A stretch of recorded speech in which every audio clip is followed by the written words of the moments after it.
"Hey, stop right there! You are not coming in here!" The voice cuts through the industrial parking lot like a whip, sharp and aggressive and territorial. "This is private property. We're not hiring. Whatever you're selling, we don't want it. Leave before I call the police." 38-year-old Marcus Webb stops walking, briefcase in hand, business casual clothes perfectly pressed, OSHA credentials in his jacket pocket, staring at the white man in his mid-60s, blocking the employee entrance to Henderson Manufacturing like a guard dog protecting its territory. Behind the owner, the mid-sized factory hums with activity. The sounds of machinery, the movement of workers, the productive rhythm of a manufacturing operation that's been running for 3 decades producing automotive parts for major manufacturers across the country. Marcus takes a breath, lets it out slowly. This is the 8th time this has happened in his 12-year career as an OSHA safety inspector. The 8th time a business owner has seen him approaching their facility and immediately assumed he was there to cause trouble instead of do his job. The 8th time his black skin triggered alarm bells and defensive reactions instead of professional courtesy. The 8th time he's had to prove he belongs somewhere before anyone would even listen to why he's actually there. "Sir, I'm Marcus Webb from the Occupational Safety and Health Administration. I have a scheduled appointment at 9 o'clock this morning for your certification inspection. You requested this inspection 3 weeks ago when you applied for—" "I don't care who you say you are. I know exactly what you're doing. You people show up unannounced looking for violations, looking for easy lawsuit material, looking to shut down honest businesses with your government overreach. Well, it's not happening here. This is my factory. My family built this business, and I'm telling you right now to get lost before I have you removed from this property." The plant manager stands next to the owner, younger white man maybe in his early 40s, holding a tablet and shifting his weight from foot to foot with obvious discomfort. "Mr. Henderson, maybe we should just check the appointment calendar to see if there's been some kind of scheduling." "No, absolutely not. I'm not falling for this scam. He shows up here with some fake story about an appointment, we let him in just to be polite, and next thing we know we're being sued for discrimination or shut down for phantom violations that don't even exist. I've read about this. I've heard the stories. These people target successful businesses and try to shake them down. Well, I'm not playing along. I'm not going to be their next victim. Get off my property right now." Marcus feels the familiar burn of exhaustion mixed with controlled anger that he's learned to swallow down over years of facing this exact situation in different variations. He's a federal safety inspector with the United States Department of Labor. He has a master's degree in industrial safety engineering from a respected university. He has 12 years of experience conducting workplace safety inspections across manufacturing facilities, construction sites, and industrial operations. He has credentials and federal authority and a scheduled appointment that was confirmed not once, but 3 separate times by the facility's own office manager. And this man blocking the door won't even let him finish a complete sentence because he looked at Marcus's skin color and decided within seconds that he must be a scammer, a troublemaker, someone looking to cause problems instead of someone there to do legitimate federal business. "Sir, I have official OSHA credentials right here. I have documentation of the scheduled appointment that your office manager Jennifer confirmed via email last week. I'm here to conduct the safety certification inspection that you specifically requested when your facility submitted its application for ISO certification and Department of Defense contractor eligibility. This is standard procedure for any manufacturing facility seeking government contracts. If you'll just let me show you my identification and the appointment confirmation—" "Liar! Complete and total liar! I didn't request any inspection. I would know if I had requested an OSHA inspection. This is obviously a setup. You're trying to trap me into letting you onto my property so you can manufacture some fake violation and extort money from my business. I'm calling the police right now.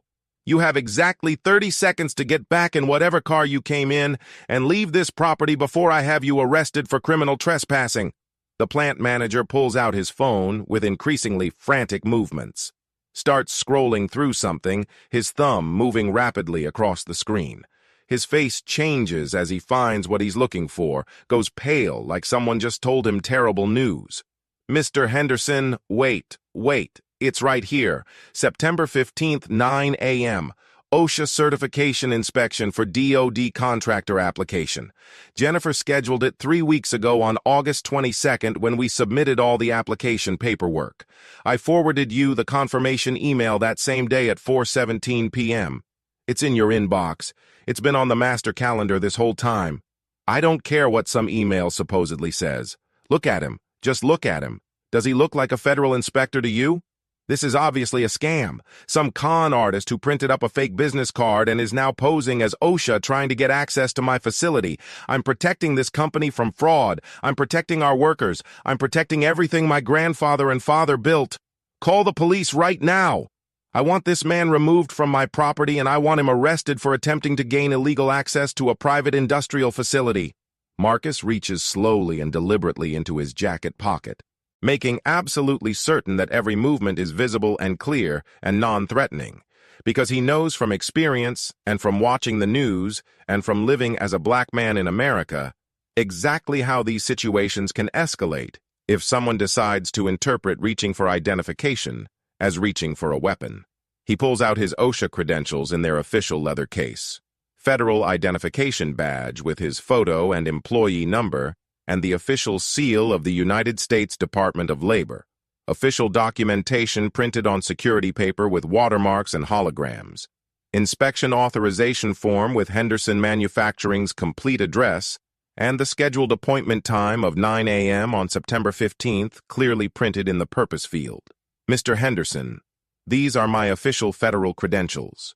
My identification number is OH74219. My authorization for today's inspection is right here with your facility's address and the appointment time.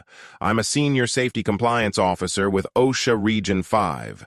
I've been with the agency for 12 years conducting workplace safety inspections. Your facility applied for ISO 9001 certification and DoD contract eligibility back in August, which requires a comprehensive safety compliance inspection as part of the approval process. That's exactly why I'm here this morning. That's the appointment that your office manager Jennifer Kowalski scheduled and confirmed multiple times. The owner barely glances at the credentials that Marcus is holding out toward him, doesn't step closer to examine them, doesn't reach out to look at the official seals or the security features or the documentation, just dismisses them with a wave of his hand like Marcus is trying to hand him junk mail. Those are fake. Obviously fake. Anyone can print an identification card. You can buy those online. I'm not stupid enough to fall for this. You're trying to con your way into my factory so you can look around and then claim you found violations that don't exist so you can extort settlement money. Well, I'm not falling for it. You have 10 seconds to leave my property, or I'm having you physically removed and arrested. Marcus puts his credentials back in his jacket pocket, pulls out his phone, opens the official OSHA inspection scheduling application that all field inspectors use, pulls up today's schedule showing Henderson Manufacturing listed for a 9 a.m. certification consultation inspection at this exact address, shows the screen to the owner, holding it at a comfortable reading distance. The owner won't even look at the phone screen, won't lean forward to see what Marcus is showing him, just keeps his arms crossed and his expression set in stubborn refusal. I said leave, right now! I'm not looking at whatever fake app you downloaded to make this scam look legitimate, or I'm having you arrested! And Marcus makes a decision in that moment. He's tried to be professional and patient and understanding. He's tried to identify himself properly and show his credentials and explain the scheduled appointment. He's tried to be calm and non-threatening and give this owner every possible opportunity to verify his legitimacy and realize that Marcus is exactly who he says he is. But this owner won't listen, won't look at evidence that's right in front of his face, won't consider for even 1 second that a black man approaching his factory might actually be there on legitimate federal business, instead of there to cause problems. So Marcus is done trying to convince someone who's made up his mind based on nothing but the color of Marcus's skin. Mr. Henderson, I am a federal safety inspector with the Occupational Safety and Health Administration conducting official government business.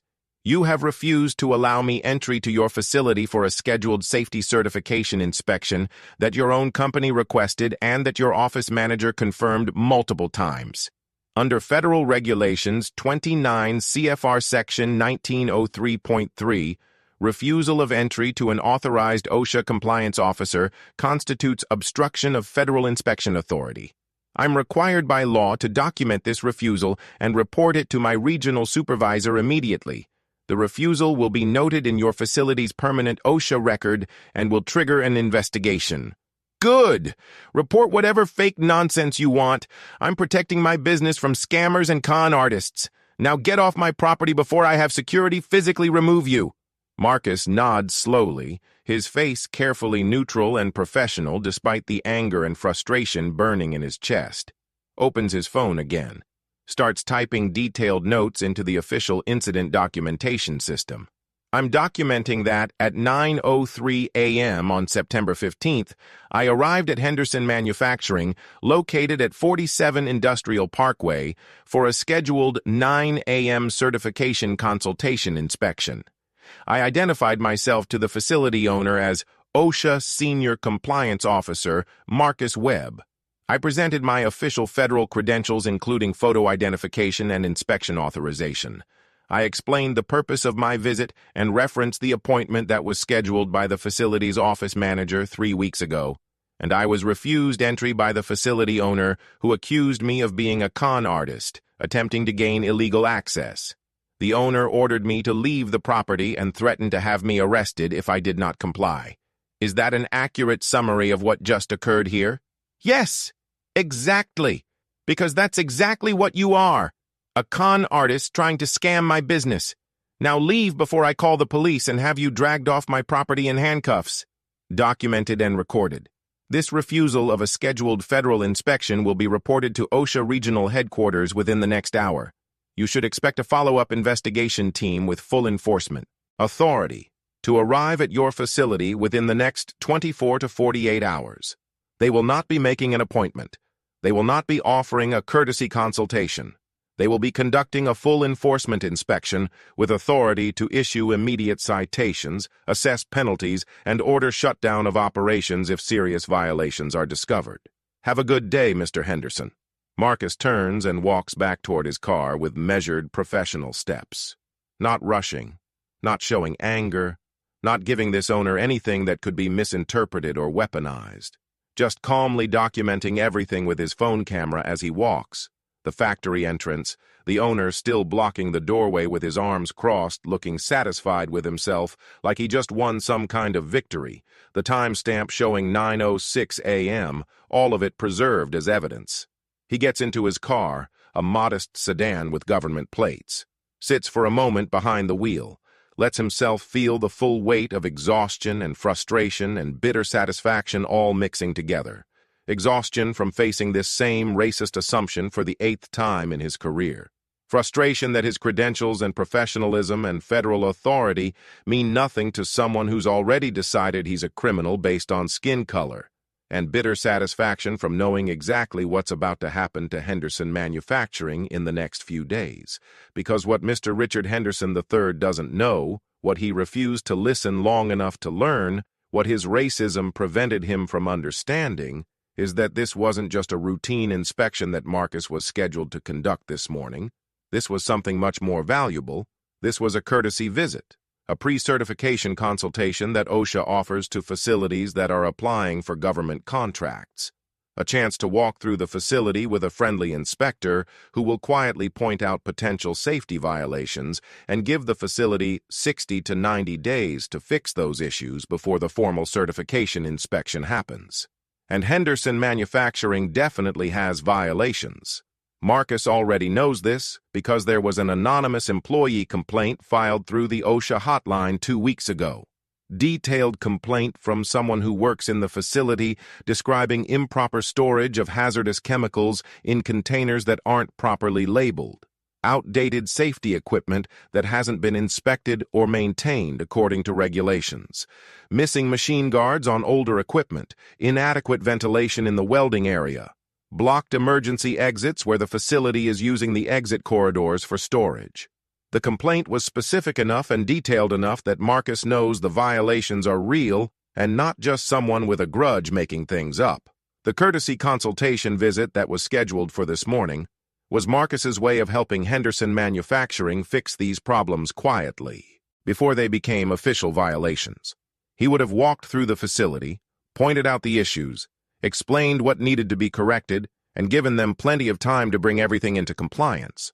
Then in 60 days, he would have come back for the formal certification inspection, and everything would have been fixed, and they would have passed easily. They would have gotten their ISO certification and their DoD contractor approval. They would have won the big government contracts they were applying for. They would have expanded their business and probably hired more workers. Everyone would have won. But by refusing to let Marcus through the door this morning, by blocking a scheduled federal inspection based purely on racist assumptions about who Marcus must be, Mr. Henderson just triggered a completely different protocol. Because when a facility refuses entry to a scheduled OSHA inspector, that refusal raises immediate red flags. What are they hiding? What violations are so serious that they're willing to obstruct federal inspection to conceal them? The refusal itself becomes evidence of potential serious safety issues that require immediate investigation, which means that instead of getting a friendly courtesy consultation where Marcus would have quietly helped them fix problems, Henderson Manufacturing is now going to receive an unannounced enforcement inspection. A team of inspectors will show up tomorrow or the next day without any warning. They will have full enforcement authority to access every part of the facility, examine all equipment and documentation, interview workers, and issue immediate citations for any violations discovered. They will not be there to help or consult. They will be there to find violations and assess penalties and potentially shut down operations if the violations are serious enough. And the violations are definitely serious enough. Marcus has read the employee complaint. He knows what they're going to find when they walk through that facility with enforcement mindset instead of consultation mindset.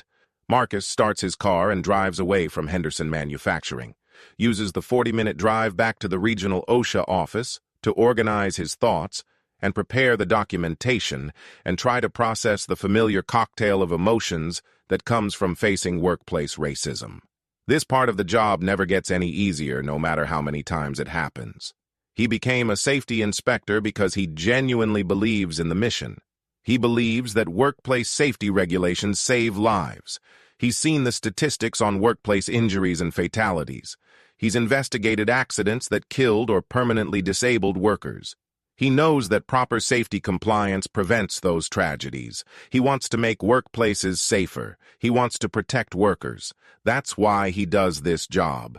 But he also has to deal with constant racism in pursuing that mission. Constant assumptions that he doesn't belong in professional settings. Constant questioning of his credentials and authority. Constant refusal to accept that a black man can be a federal inspector with real power. Most business owners, once they actually look at his credentials and understand that he's legitimate, become cooperative. Sometimes embarrassed about their initial reaction, but ultimately cooperative. They let him do his job and the inspection proceeds normally. But every so often, maybe once or twice a year, Marcus encounters someone like Mr. Henderson. Someone so deeply committed to their racist assumptions that they won't even look at evidence, won't listen to explanations, won't consider for even a moment that they might be wrong about who Marcus is and why he's there. Those situations end badly for everyone involved. The business faces serious consequences. Workers potentially lose their jobs, and Marcus has to live with knowing that someone's prejudice just destroyed their own livelihood while he was standing there trying to help them. Marcus pulls into the OSHA regional office parking lot, a government building in the city that houses multiple federal agencies. Takes the elevator to the 3rd floor where the OSHA offices are located. Heads straight to his supervisor's office without stopping at his own desk first, because this situation requires immediate reporting and immediate decisions about next steps. His supervisor, Sandra Chen, is at her desk reviewing inspection reports when Marcus knocks on her open door. She's an Asian American woman in her mid-50s who's been with OSHA for 25 years and has seen absolutely everything that can happen in workplace safety enforcement. She looks up from her computer screen when Marcus enters, reads his expression immediately, and sets down the report she was holding. "Marcus, You're back way too early. The Henderson inspection wasn't supposed to take less than 3 hours for a facility that size. Inspection didn't happen. Owner refused me entry to the facility, accused me of being a con artist posing as an OSHA inspector, ordered me off the property, threatened to have me arrested for trespassing, wouldn't look at my credentials, wouldn't verify the scheduled appointment, just kept insisting I was trying to scam his business. Sandra's expression shifts from concerned to carefully controlled anger. She's heard variations of this story before from Marcus and from other inspectors of color on her team. She knows exactly what happened even before Marcus gives her all the details. Did you properly identify yourself and present credentials? Multiple times, showed my federal ID, showed the inspection authorization with their address and appointment time, referenced the confirmation emails from their office manager, explained why I was there and what the inspection was for. He refused to look at any of it, just kept saying it was all fake and I was obviously running some kind of scam. And the scheduled appointment was legitimate and confirmed 3 weeks ago. Their office manager, Jennifer Kowalski, scheduled it when they submitted their DoD contractor application. Sent confirmation emails. The plant manager pulled it up on his phone right there and confirmed the appointment was on their calendar. But the owner still refused me entry. Sandra pulls up the Henderson manufacturing file on her computer, reviews the details of their pending application and the scheduled inspection, reads through the employee complaint that was filed 2 weeks ago, describing multiple safety violations. Her jaw tightens as she processes all the information. So this was supposed to be a courtesy consultation. We were doing them a favor by giving them advance notice of potential issues before the formal certification inspection. Exactly. I was going to walk through, point out the violations from the employee complaint, give them 60 days to fix everything quietly, then come back for formal certification. They would have passed, would have gotten their DoD approval, would have won those government contracts they're applying for, and instead the owner refused you entry because... Sandra doesn't finish the sentence. Doesn't need to. They both know exactly why Mr. Henderson refused Marcus entry. The reason is sitting right there in the room between them, obvious and ugly and familiar, because I don't look like what he thinks a federal inspector should look like. Sandra nods slowly, thinking through protocols and regulations and next steps. Then she makes a decision with the kind of calm authority that comes from decades of experience making difficult calls. File the formal refusal report. Document everything that happened. Include the employee complaint in the file. Then assemble an enforcement inspection team. I want 3 inspectors with full citation authority. Unannounced visit tomorrow morning at 7 a.m. If Henderson Manufacturing wants to refuse a courtesy consultation, they can deal with the full enforcement version instead. That's going to result in a shutdown. They definitely have the violations from the complaint. When we go in with enforcement mindset instead of consultation mindset, we're going to find everything and cite everything. They'll face significant fines and potentially an operation shutdown order. Then Mr. Henderson should have let you in this morning when you were there to help him avoid exactly that outcome. Actions have consequences. He chose to obstruct a federal inspection based on nothing but racist assumptions. Now he gets to experience the consequences of that choice. Marcus spends the rest of the morning writing the detailed refusal report. Every interaction documented, every attempt to identify himself recorded, every refusal and accusation noted, the timeline of events from arrival at 9 a.m. to departure at 9:06, the statements made by Mr. Henderson refusing entry, the plant manager's confirmation that the appointment was legitimate and scheduled. All of it compiled into an official report that becomes part of Henderson Manufacturing's permanent OSHA record. The report goes up the chain of command. Regional director reviews it within 2 hours. Signs off on enforcement action with a note that refusal of scheduled inspections cannot be tolerated and must be met with immediate and serious response. Approves the unannounced enforcement inspection with full authority to issue citations and shutdown orders. By 2 o'clock that same afternoon, just 5 hours after Mr. Henderson blocked Marcus from entering his factory, the enforcement action is officially authorized and the inspection team is being assembled. 3 inspectors will go tomorrow morning. Marcus will lead the team because he's familiar with the facility layout from reviewing their application materials, and he knows the specific violations alleged in the employee complaint. His two colleagues, Sarah Martinez and Tom Johnson, will accompany him. Both are experienced senior inspectors. Both are white. Both understand exactly what kind of inspection they're walking into and why it's happening. They spend the afternoon reviewing Henderson Manufacturing's history. No previous OSHA inspections on record, which isn't necessarily unusual for a facility that's been operating without major incidents. No previous citations or violations. Clean record. Which actually makes the employee complaint more concerning because it suggests that violations have existed for a long time without being addressed, just without anyone reporting them until now. The complaint itself is detailed enough to be credible. Anonymous submission through the OSHA hotline 2 weeks ago from someone claiming to be a current employee describes specific safety issues in specific locations within the facility. Hazardous chemical storage in the northwest corner of the main production floor, where incompatible materials are stored too close together without proper separation or secondary containment.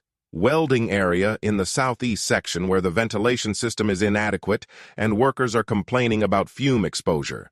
3 machines in the machine shop where safety guards have been removed or are damaged and haven't been replaced. 2 emergency exit doors that are blocked by storage materials and couldn't be used for evacuation. Fire extinguishers throughout the facility that are past their inspection dates. The kind of violations that exist in facilities where safety has been deferred and corners have been cut to save money.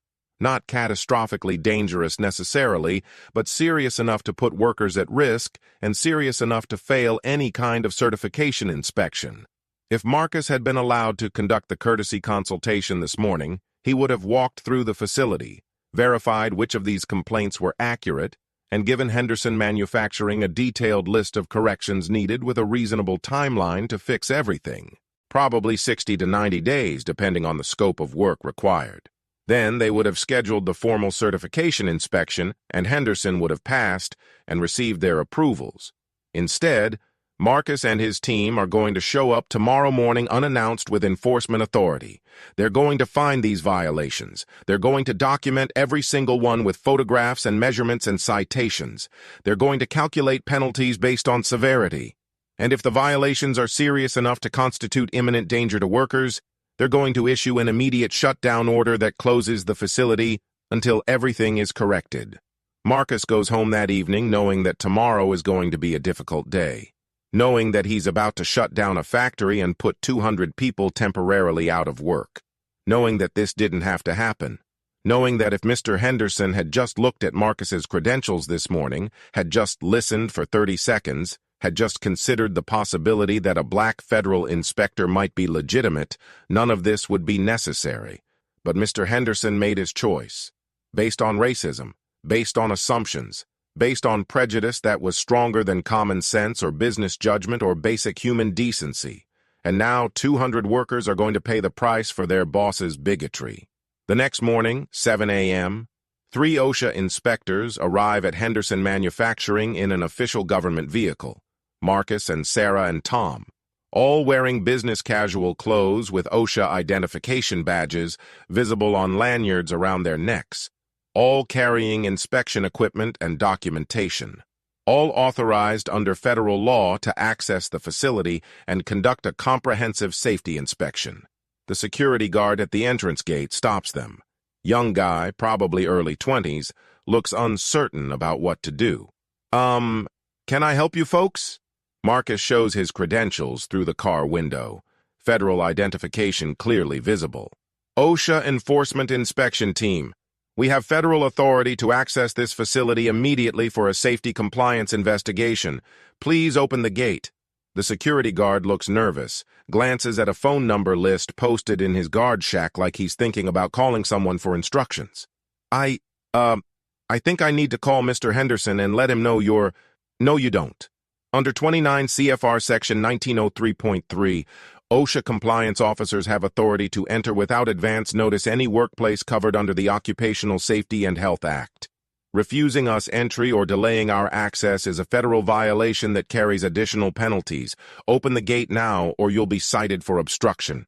The security guard, faced with 3 serious federal inspectors showing official credentials and citing specific regulations, makes the smart choice and opens the gate without further argument. They drive through to the main facility entrance. Park in the visitor spaces. Mr. Henderson isn't there yet because he typically doesn't arrive until 8 a.m. But the plant manager, David Chen, is already there because he starts early to prepare for the day shift. He's walking toward the office entrance when he sees the OSHA vehicle pull up. His face goes pale as understanding hits him immediately about what this is and why it's happening. Marcus approaches with Sarah and Tom flanking him, all 3 showing credentials, all 3 professional and serious. David Chen, plant manager. I'm Senior Compliance Officer Marcus Webb with OSHA. These are Officers Martinez and Johnson. We're conducting an enforcement safety inspection of this facility pursuant to an employee complaint and a refusal of scheduled inspection that occurred yesterday. We have federal authority to access all areas of this facility, examine all equipment and documentation, and interview workers as needed. We require immediate access. David nods slowly, looking like a man watching a disaster unfold in slow motion. This is because Mr. Henderson refused to let you in yesterday, isn't it? Because he thought you were... Because he wouldn't listen when you tried to explain. This is because your facility refused a scheduled federal inspection, and because we have an employee complaint alleging serious safety violations. We're here to investigate both issues. I need access to your hazardous material storage areas, your welding operations, your machine shop, your emergency exit routes, and all safety documentation including equipment inspection records, training records, and incident reports for the past 3 years. David's shoulders slump slightly. He knows what they're going to find. He's known about these safety issues for months, has been quietly trying to get them addressed. But Mr. Henderson kept putting off the repairs and upgrades to save money. Always next quarter. Always after the busy season. Always some excuse to defer the costs. And now federal inspectors are here with enforcement authority and everything is about to come crashing down. I'll get you whatever you need, but I want you to know that some of us have been trying to get these issues fixed. I've been submitting maintenance requests and safety upgrade proposals for months. Mr. Henderson kept saying we'd deal with it later, that we couldn't afford it right now, that it wasn't urgent. I documented everything. I have emails and memos. I was trying to protect the workers even if my boss wasn't. That's good information to have. We'll need copies of that documentation. But right now we need to start the inspection. Show us the facility. They spend the next 5 hours conducting the most thorough safety inspection Henderson Manufacturing has probably ever experienced. Marcus and his team are professional, methodical, and absolutely relentless.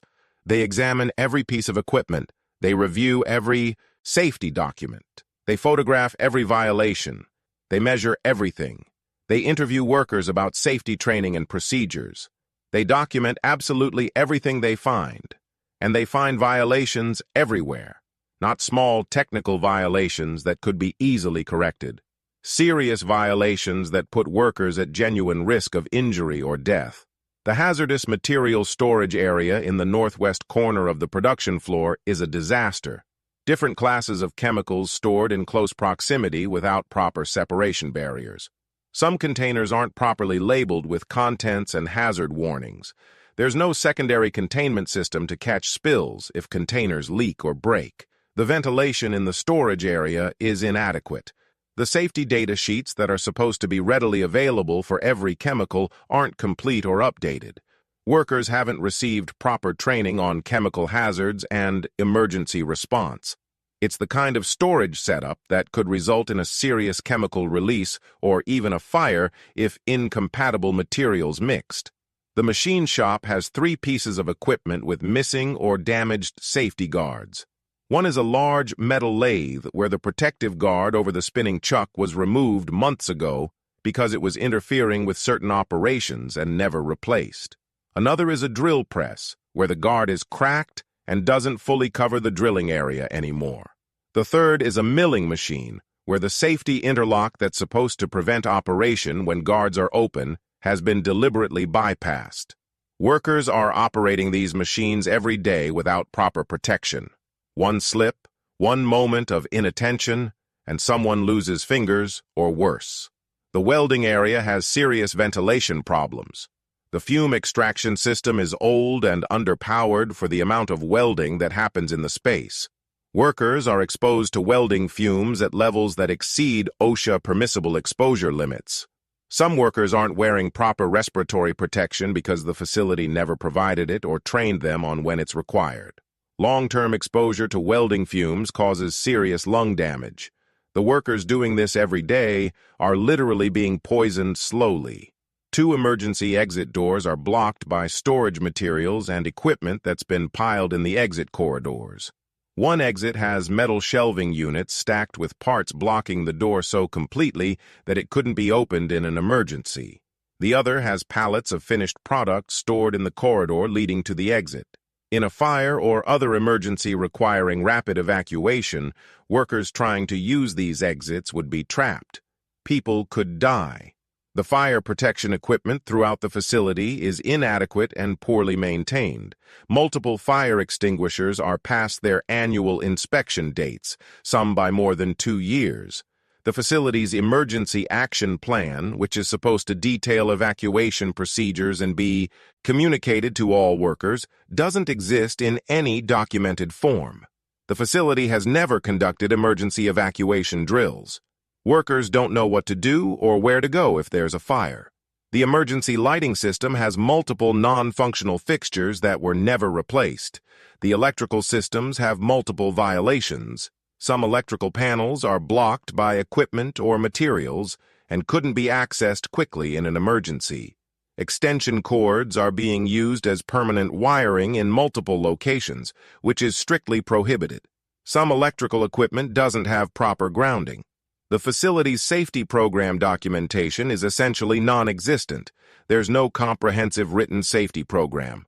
Worker safety training records are incomplete or missing for many employees. The facility can't prove that workers have received required training on machine safety, chemical hazards, emergency procedures, or any of the other mandatory topics. Hazard communication program materials are outdated. Injury and illness records haven't been properly maintained. It's bad. Really, seriously bad. The kind of violations that Marcus knows from experience eventually result in workers getting hurt or killed if they're not corrected. These aren't technical paperwork issues. These are genuine safety hazards that put human lives at risk every single day. Marcus documents everything with photographs and detailed notes and measurements. Sarah and Tom do the same. They interview workers who confirm the violations and add additional details about safety concerns they've had. Several workers mention that they've complained to management about safety issues, but nothing was ever done. By noon, they have enough documented violations to support multiple serious citations and substantial penalties. But they're not done yet. They continue the inspection, examining every area of the facility, making sure they don't miss anything. Mr. Henderson arrives at 9:30, 90 minutes after his normal arrival time. He was probably sleeping in on what he thought was a normal day. He walks into his factory and sees OSHA inspectors everywhere with cameras and measuring equipment and notebooks, sees them interviewing his workers, sees his plant manager following them around looking increasingly distressed. He rushes over to David, his face already turning red with anger. "What the hell is happening? Who authorized these people to be here? Get them out of my factory immediately!" David looks exhausted, defeated. "They're OSHA enforcement inspectors, Mr. Henderson. They have federal authority. They don't need our authorization. They're here because you refused the scheduled inspection yesterday. This is what happens when you refuse a federal inspector.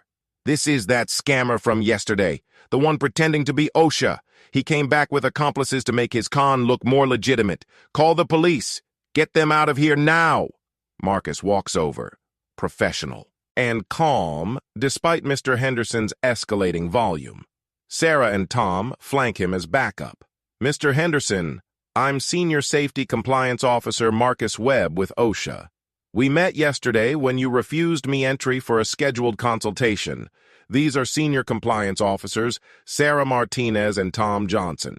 We're conducting a mandatory enforcement inspection of your facility following your refusal of yesterday's scheduled inspection and pursuant to an employee complaint alleging serious safety violations. We have federal authority under Section 8 of the Occupational Safety and Health Act to inspect your workplace. You cannot refuse this inspection. Any attempt to obstruct or delay our work will result in additional citations and penalties. You can't just show up and invade my facility without warning, without permission. This is my property. I have rights. Actually, sir, under federal law, we can and we are. OSHA inspections can be conducted without advance notice. Employers do not have the right to refuse entry to authorized compliance officers. You were offered a courtesy consultation yesterday, which you refused. This is the enforcement inspection that results from that refusal. We've been here for 3 hours. We've documented extensive safety violations. I'm prepared to issue multiple serious citations. Violations? What violations? My facility is safe. We've been operating for 30 years without major incidents. You're making up violations to justify this illegal invasion. The violations are real, documented, and photographed. Improper hazardous material storage, missing machine guards, inadequate ventilation in welding areas, blocked emergency exits, expired fire safety equipment, insufficient safety training documentation, multiple serious and willful violations of OSHA standards. Would you like to review the preliminary findings? Mr. Henderson's face goes from red to purple. I'm calling my lawyer. You can't do this. This is harassment. This is retaliation because I didn't fall for your scam yesterday. Call whoever you want, sir. This inspection is proceeding with or without your cooperation. And I should inform you that based on the violations we've documented so far, I'm prepared to issue an imminent danger shutdown order. The words hit Mr. Henderson like a physical blow. His expression shifts from rage to confusion to dawning horror. Shutdown order? What are you talking about? You can't shut down my factory. Actually, sir, I can. When an OSHA inspector finds conditions or practices that could reasonably result in death or serious physical harm to workers, we have authority to order immediate cessation of operations until the hazards are eliminated. You have blocked emergency exits. That's imminent danger. If there's a fire, workers could be trapped and killed. You have machines operating without safety guards. That's imminent danger. Workers could suffer amputation injuries. You have inadequate chemical storage. That's imminent danger. A chemical release could injure multiple workers. Under federal regulations, I'm not only authorized to shut you down, I'm required to. The color drains completely from Mr. Henderson's face.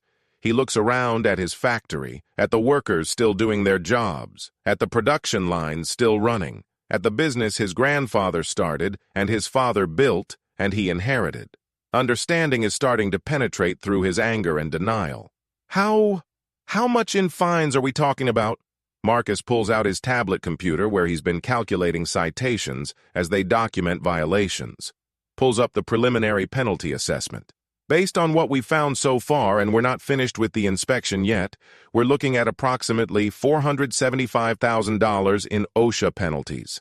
That's calculated based on violation severity, number of affected workers, and the egregious nature of some violations. And that's before accounting for the imminent danger shutdown order, which carries additional penalties. $475,000? That's insane! You can't fine us that much. We can't afford that. That'll bankrupt us. Then perhaps you should have maintained your facility in compliance with federal safety standards. Or perhaps you should have accepted the courtesy consultation I offered yesterday, where I would have given you 60 days to fix these issues before facing any penalties. But you refused that option. So now you're facing the enforcement version. Mr. Henderson seems to physically deflate, all the aggressive posturing and confident denial draining out of him as reality settles in. He looks at David, desperate. Can we fix these things right now? Before they finish the inspection? If we correct the violations immediately, do we still get cited? David shakes his head slowly. It doesn't work that way. They've already documented everything. The violations exist. We'll get cited regardless of whether we fix them now. All we can do is correct the issues as quickly as possible to get the shutdown order lifted. Shut down. You really are going to shut us down? Close the factory? Send everyone home? Marcus's voice is professional but firm. Mr. Henderson, you have emergency exits that are completely blocked. If there's a fire right now, workers trying to evacuate could be killed because they can't get out. That's not a hypothetical danger. That's immediate risk of death. I cannot allow you to continue operations with that condition present. The shutdown order will be issued within the hour. But we have production deadlines, contracts, customers depending on us, orders that need to be filled, 200 employees who need their paychecks. You can't just shut us down. You shut yourself down when you failed to maintain proper safety standards and when you refused yesterday's consultation that would have given you time to fix these issues without facing shutdown. This is the consequence of those decisions. Marcus returns to complete the inspection with Sarah and Tom. They spend another 2 hours documenting every violation they can find, being as thorough as humanly possible because they know this case is going to be high-profile and highly contested, and they need absolutely ironclad documentation. By 2 p.m., they've completed the inspection. They've documented 23 distinct violations across multiple categories. Some are classified as serious violations, meaning they could cause serious physical harm or death. Some are classified as willful violations, meaning the employer knew about the hazard and made no reasonable effort to eliminate it. The penalties for willful violations are substantially higher. Marcus drafts the shutdown order in the OSHA vehicle in the parking lot while Sarah and Tom photograph the exterior of the facility and the grounds for additional documentation.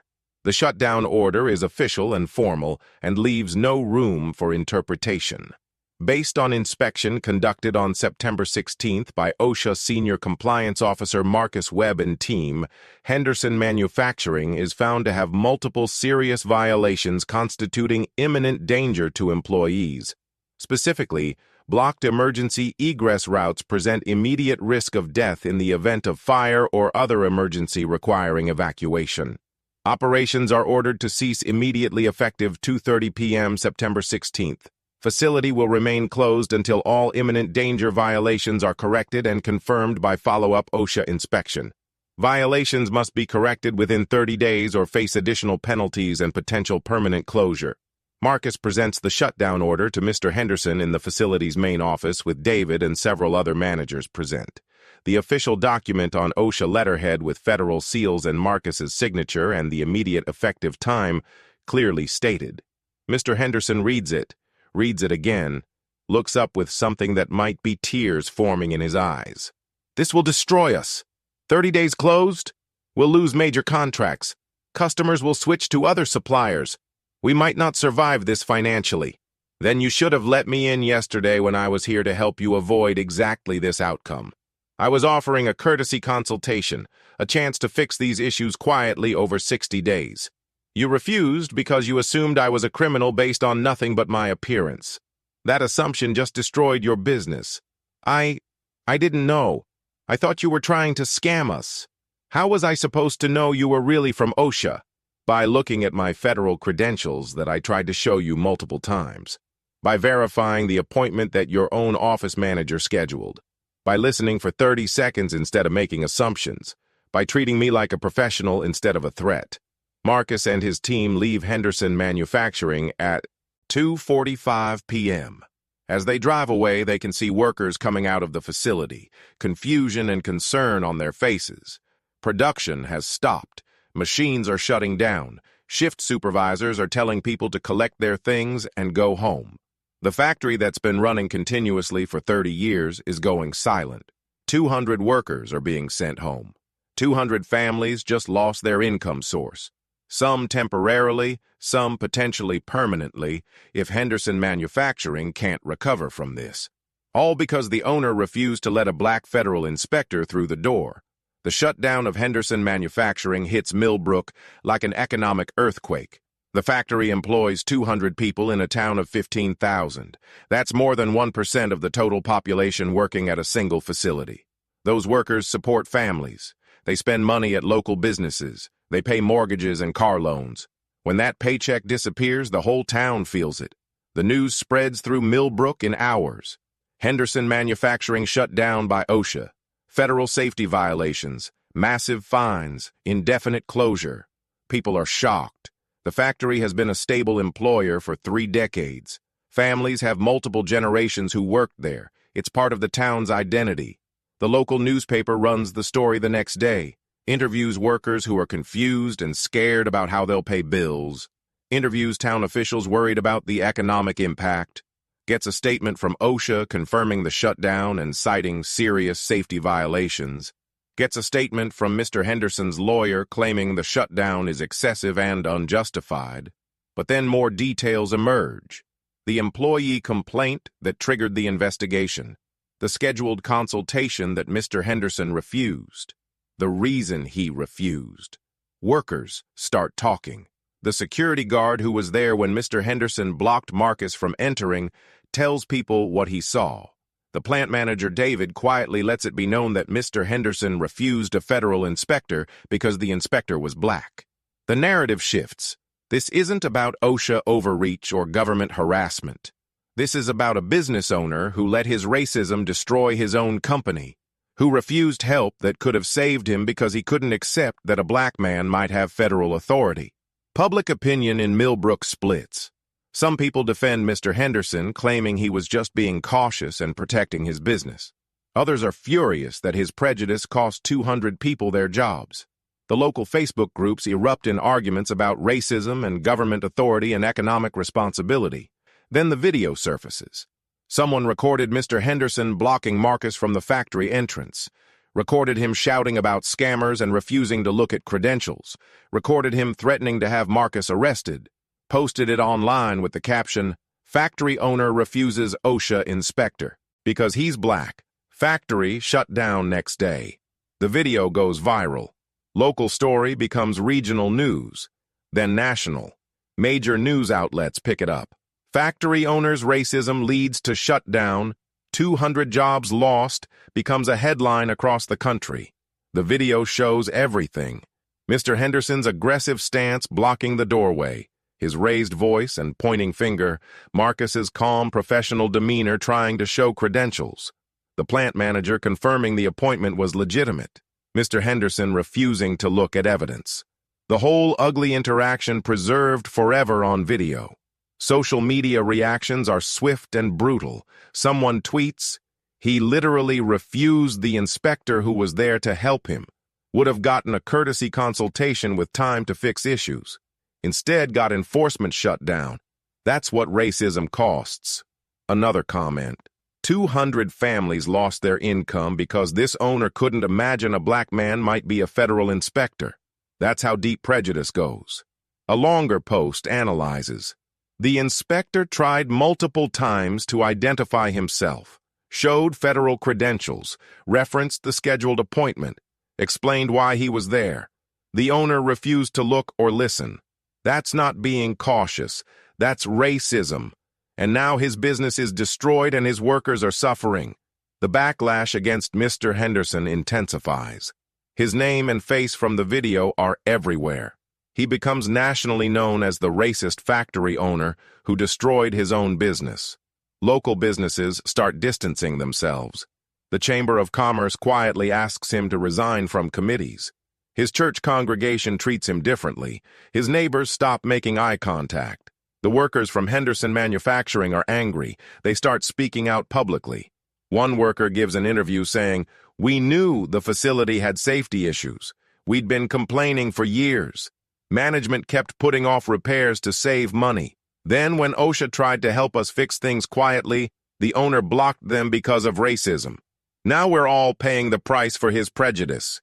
The union that represents the factory workers files grievances and threatens legal action. They argue that Mr. Henderson's racist refusal of a safety inspection created the shutdown that cost their members wages. They demand he pay full back wages for the shutdown period. Former employees start sharing stories about Mr. Henderson's pattern of racism over the years. How he rarely hired black workers. How he questioned the qualifications of minority job applicants. How he made assumptions about workers based on their race. The video of him refusing Marcus isn't an isolated incident. It's part of a pattern. And meanwhile, the factory sits silent, empty. No production, no workers, no revenue. But the bills keep coming. The bank loans still need payments. The equipment leases don't pause. The property taxes don't stop. Every day the factory remains closed, costs money without generating any income. Mr. Henderson scrambles to fix the violations, hires contractors to unblock the emergency exits and remove the storage materials, orders new safety guards for the machines, brings in a ventilation specialist to upgrade the welding area fume extraction, hires a safety consultant to develop proper documentation and training programs, replaces expired fire safety equipment, brings the chemical storage area into compliance with proper separation and labeling and secondary containment. The work costs over $200,000, money the factory doesn't really have in cash reserves. Mr. Henderson has to take out emergency loans at unfavorable rates, has to use his personal assets as collateral. The financial strain is crushing. Meanwhile, the OSHA penalties still have to be paid. $475,000 in fines. Mr. Henderson's lawyer argues for reduced penalties, claims the violations weren't as serious as OSHA alleges, tries to negotiate. But the documentation is solid. The photographs don't lie. The violations were real and serious and put workers in genuine danger.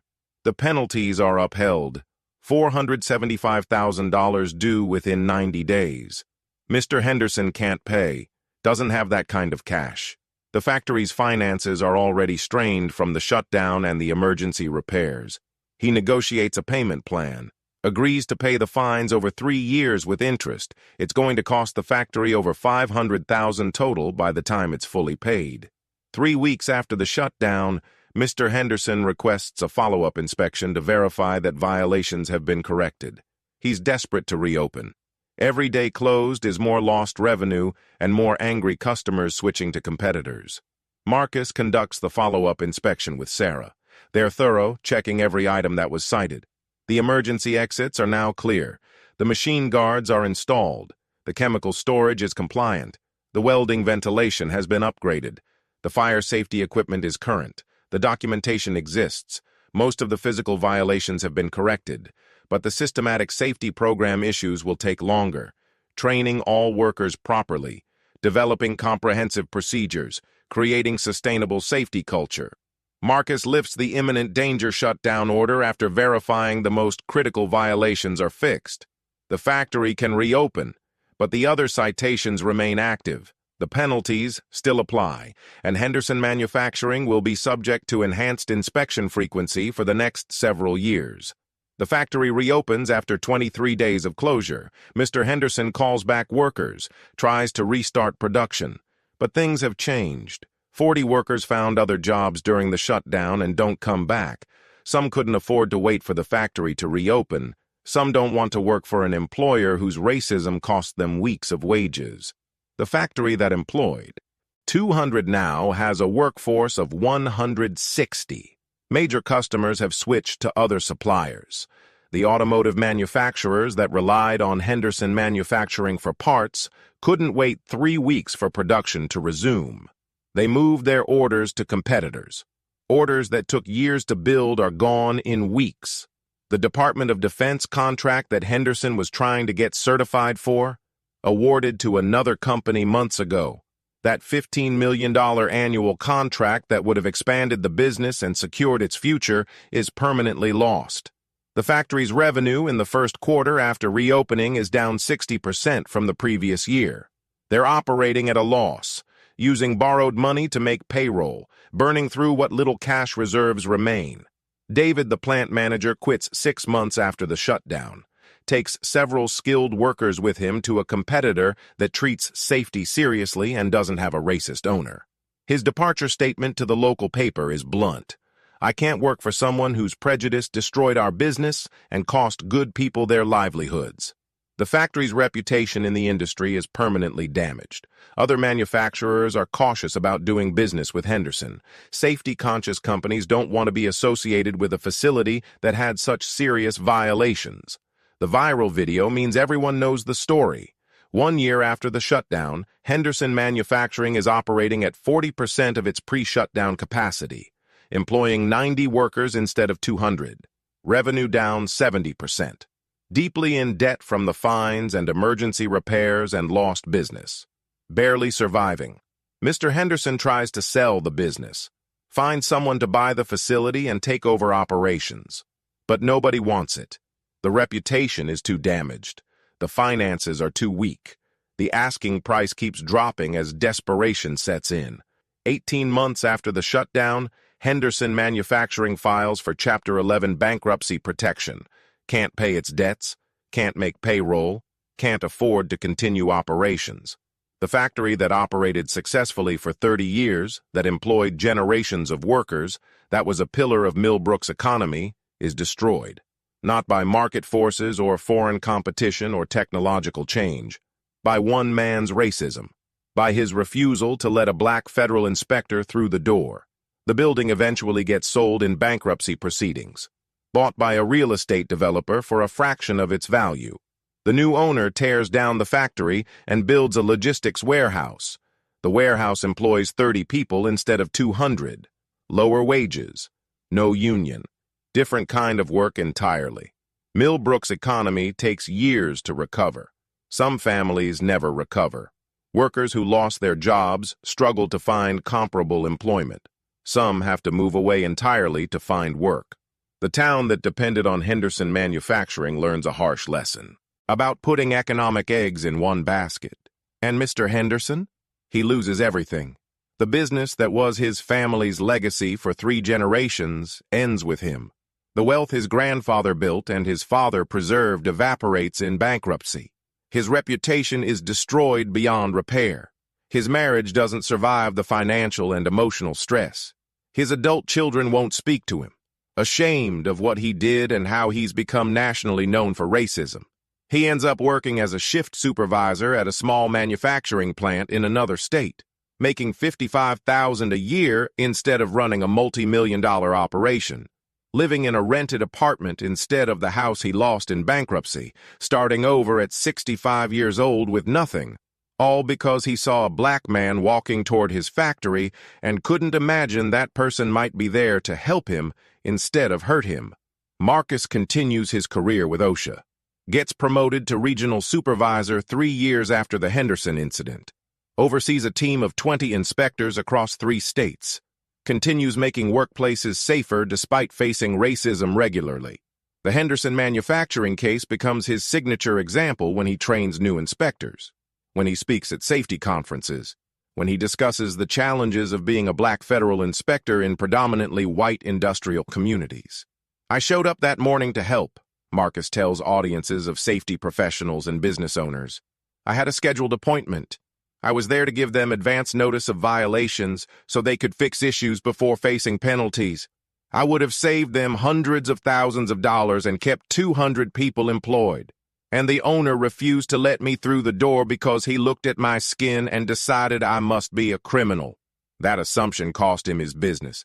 Cost 200 families their incomes, cost an entire town a major employer, all because he couldn't imagine that a black man might be a federal inspector with authority to help or hurt his business. This isn't an isolated incident. This is a pattern I face constantly.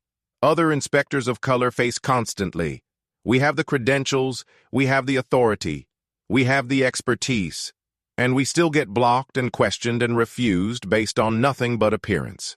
Mr. Henderson's case is unusual only in how spectacularly it backfired. Most racism in professional settings is more subtle, doesn't result in immediate shutdown and bankruptcy, but the cost is still real. The cost is professionals spending energy proving they belong instead of doing their jobs. The cost is missed opportunities. The cost is justice delayed and safety compromised because people won't accept help from someone who doesn't match their expectations. Documentation helps. Federal authority helps. Staying professional helps. But ultimately, this doesn't change until people examine their biases, until they look at credentials instead of skin color, until they accept that expertise and authority don't have a particular appearance. Mr. Henderson learned that lesson the hard way. It cost him everything. I hope others learn from his mistake before they pay the same price. The speech gets shared widely online, gets shown in business ethics classes, gets referenced in diversity training programs, becomes part of the ongoing national conversation about racism in professional settings. 10 years after blocking Marcus from his factory, Mr. Henderson is interviewed for a documentary about workplace discrimination and its economic costs. He's 74 years old, working part-time, still trying to rebuild some kind of life from the wreckage. "I destroyed my life that day," he says, looking older than his years and broken in ways that go beyond finances. "I saw a black man approaching my factory and I assumed he was there to cause trouble. I didn't look at his credentials, didn't check the appointment, didn't listen to his explanations, just decided he must be a criminal because of how he looked. That assumption cost me my business, my family's legacy, my marriage, my relationship with my children, my reputation, everything. And it cost 200 families their jobs. It damaged an entire community's economy, all because I couldn't see past my prejudice for 30 seconds. I don't expect forgiveness, don't deserve it, but I want people to learn from my mistake, to understand that racism has real consequences, not just moral consequences, economic consequences. When you refuse to accept that people of color can have expertise and authority, when you make assumptions based on appearance instead of credentials, you hurt everyone, including yourself. That OSHA inspector was there to help me. Tried multiple times to explain that. I refused to listen, and that refusal destroyed everything I'd spent my life building. That's what racism costs. That's the price of prejudice. The interview doesn't redeem him, doesn't undo the damage, just serves as a warning. This is what happens when racism overrides business judgment, when prejudice trumps common sense, when assumptions based on skin color blind you to reality. The documentary becomes required viewing in some business schools, an extreme cautionary tale about the real-world costs of discrimination, about how refusing to work with qualified professionals because of their race can literally bankrupt a company. Marcus watches the documentary when it airs, sees Mr. Henderson's remorse, sees the broken shell of the man who once stood blocking a factory door with such confidence and aggression, feels no satisfaction, just exhaustion and sadness that it took total destruction for someone to understand what Marcus has known his entire professional life, that credentials matter more than appearance, that expertise has no color, that federal authority exists regardless of who holds it, that help can come from people who don't match your expectations, and that refusing to accept those truths has consequences, sometimes small ones that fade with time, and sometimes catastrophic ones that destroy everything. A factory owner blocked a black man from entering his facility. 10 minutes later, that decision triggered a chain of events that would destroy the factory completely. The black man was a federal safety inspector there to offer a courtesy consultation that would have saved the owner hundreds of thousands of dollars. The owner's racism prevented him from hearing that, from seeing that, from accepting that. And that racism cost him everything. 200 jobs lost, 30 years of business destroyed, a family legacy ended, an entire community's economy damaged, all because one man couldn't imagine for even 30 seconds that a black person might have federal authority and might be there to help. That's not a story with a happy ending.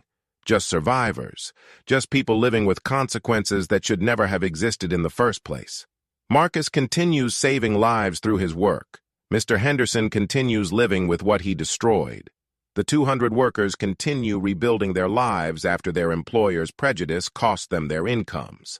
And somewhere right now, another black professional is being blocked from doing their job. Another person of color is having their credentials questioned. Another qualified expert is being refused because they don't match someone's racist expectations. The work continues. The fight continues. The exhausting, necessary work of proving over and over that competence has no color.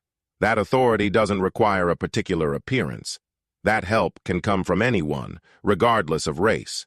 Until people learn that lesson, stories like Henderson Manufacturing will keep happening. Businesses will keep being destroyed by their owners' racism. Workers will keep paying the price for their employer's prejudice. The only question is, how many more factories have to shut down? How many more businesses have to fail? How many more people have to lose everything before the lesson finally sticks? Racism doesn't just hurt its victims. It destroys everyone it touches, including the racists themselves.